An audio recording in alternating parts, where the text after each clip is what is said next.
I saw scantily clad men cycling around and thought, that's what I want to be. Yeah, right. There's definitely some moments where it doesn't seem like cycling as much as hockey. But mostly that's just me. It's really hard, you don't make any money, and by the time you get home, you pretty much just want to sleep and eat. So I'm actually pretty surprised that my girlfriend still wants me around. There's no way that I'm gonna be the guy like, you gotta help me win the race, come on, I mean, this is my race. Like, I'm not a superstar. What about sponsoring a cycling team? Wouldn't that be cool? And he's like, oh, where the heck are we going to get our money from? We're a small coffee roasting company from Athens, Georgia.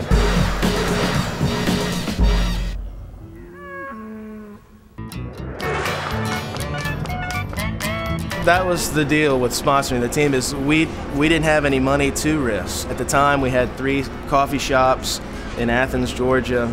And when you talk about a pro cycling team, that's a lot of money that a team needs. There was just no way that we could give them anything. I was like, well, we could sell a bunch of coffee for you, and we could, you know, make it to the races. And so I don't know if you're familiar with how Jittery Joe's is run, but the way we work is, you know, folks like you in your local shop sell our bags of coffee, 12-ounce bags, and the profit from every bag goes directly to the team. To be on this team, you've got to love what you're doing.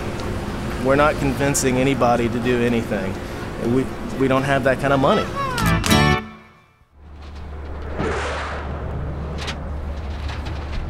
This year, I am racing for $200 a month.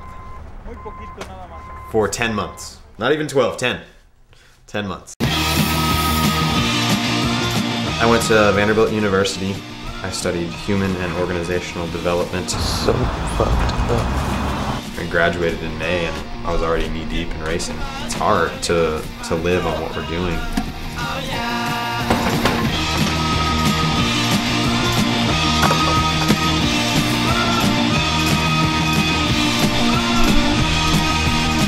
There are times when you think, you know, maybe I shouldn't be doing this anymore. You know, it's ruining my life. But cycling is something that I want to continue to do until I feel like I've reached my own personal peak. Yeah, this team, we're an underdog team, but I'm probably the biggest underdog on the team, and that's pretty cool because I have nowhere to go but up.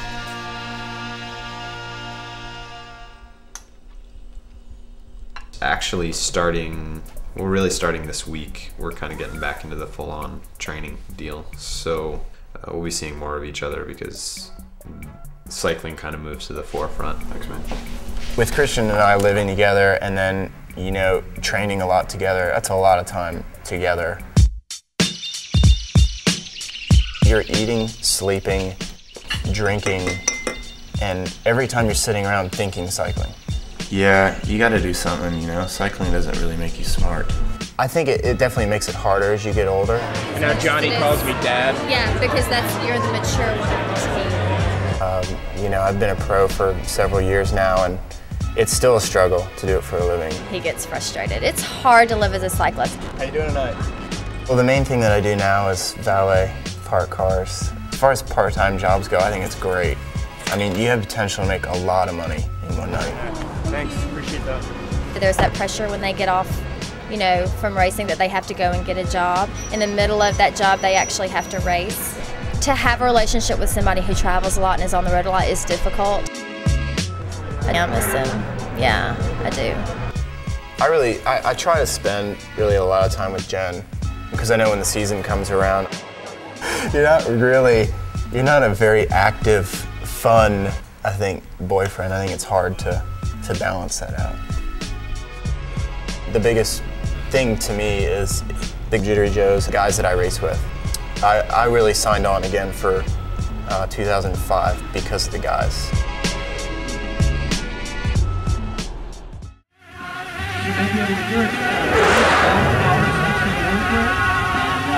It's gonna be hard today.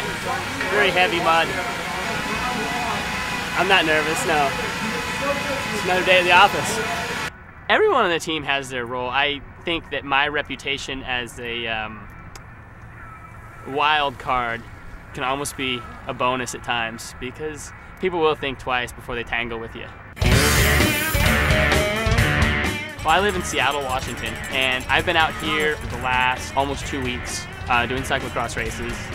I first joined the Jittery Joe's Kalahari team in the spring of 2003.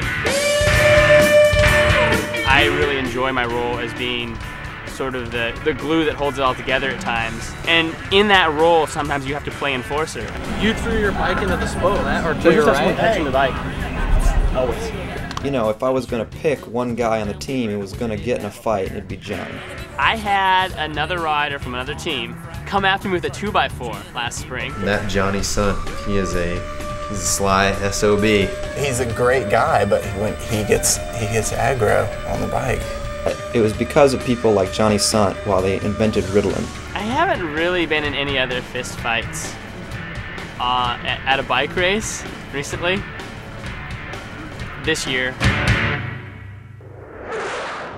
And a little attack here now, and this is coming from Cesar Grajales, the Colombian. He rides for Jittery Joe's coffee. Cesar winning that stage over Lance. That stage win that he did was huge. When Cesar Grajales won on top of Brasstown Ball in the Tour of Georgia, that was a real highlight for the team. Rise, the man I didn't think I'd be calling, I admit that. Cesar Grajales of Colombia, Jittery Joe's, is going to get the stage. It's tough to groom a rider. I mean, Cesar was our GC guy from 2004, and now he's been picked up by a big team.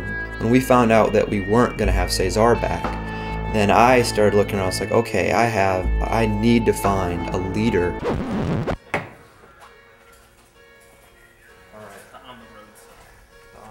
Can you hear this? The scrape? I'm a professional cyclist. I've been a pro since 2001, and I'm new to the Jittery Joe's Kalahari cycling team.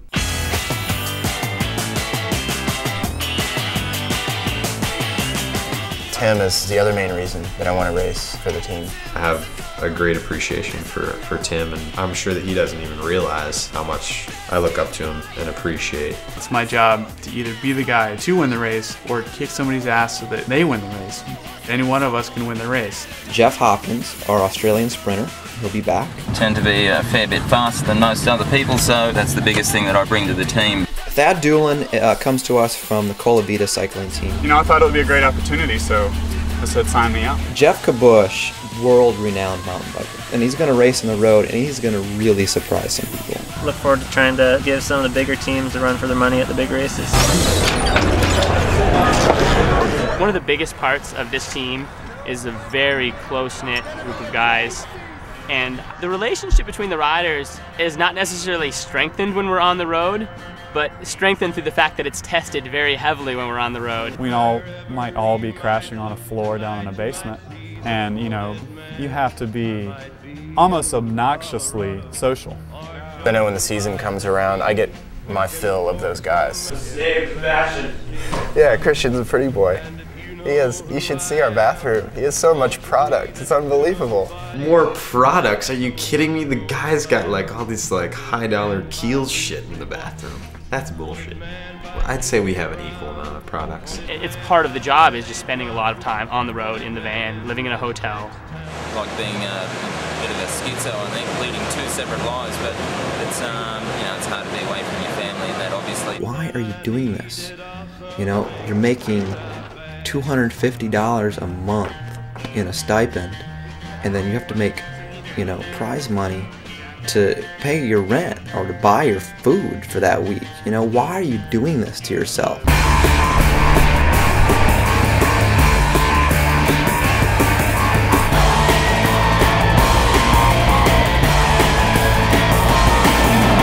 You get a reward occasionally. All it is pain. Ironically, it makes me feel good even though I'm wasted. It's sick and twisted, but I think most guys that are doing this really get off on that. I mean, that's part of the reason why they're here. It doesn't come enough for anyone. Just that little hint. Can't think of anything else that I could be doing right now that would give that sort of satisfaction. Yeah, I mean, it's the worst drug imaginable. Once you get a taste, you just want more of it.